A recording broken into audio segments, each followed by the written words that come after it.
বিশ্বস্ত দেহরক্ষীর বিশ্বাসঘাতকতা, ইরানে চাঞ্চল্যকর ঘটনা।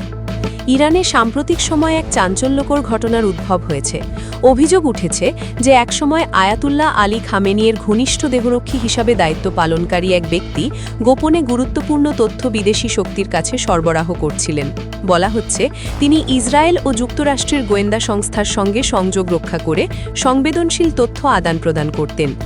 ইরানের গোয়েন্দা বিভাগ দীর্ঘ অনুসন্ধান ও নজরদারির পর অবশেষে তাকে আটক করতে সক্ষম হয়েছে। প্রাথমিক জিজ্ঞাসাবাদে তিনি নাকি বেশ কিছু গুরুত্বপূর্ণ তথ্য স্বীকার করেছেন বলে জানা গেছে। এই ঘটনাকে কেন্দ্র করে দেশজুড়ে ব্যাপক আলোড়ন সৃষ্টি হয়েছে। উল্লেখ্য, সাম্প্রতিক সময়ে যুক্তরাষ্ট্র ও ইসরায়েলের যৌথ অভিযানের প্রেক্ষাপটে ইরানের সর্বোচ্চ ধর্মীয় নেতা আয়াতুল্লাহ আলী খামেনির নিহত হওয়ার দাবি ঘিরে নানা আলোচনা চলছে। যদিও এ বিষয়ে আন্তর্জাতিক পর্যায়ে আনুষ্ঠানিক ও নির্ভরযোগ্য নিশ্চিত তথ্য পাওয়া যায়নি, তথাপি বিভিন্ন সূত্রে এ ধরনের খবর প্রচারিত হয়েছে বলে জানা যায়।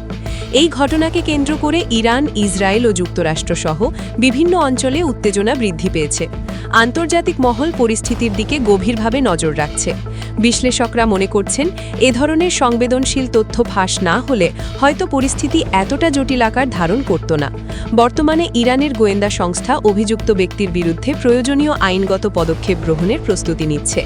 দেশের রাজনৈতিক ও সামরিক পরিস্থিতি কোন দিকে মোড় নেবে তা নিয়ে সাধারণ মানুষের মধ্যে উদ্বেগ ও উৎকণ্ঠা বিরাজ করছে। পরিস্থিতির পরবর্তী অগ্রগতি জানতে সংশ্লিষ্ট কর্তৃপক্ষের আনুষ্ঠানিক ঘোষণার অপেক্ষায় রয়েছে দেশবাসী।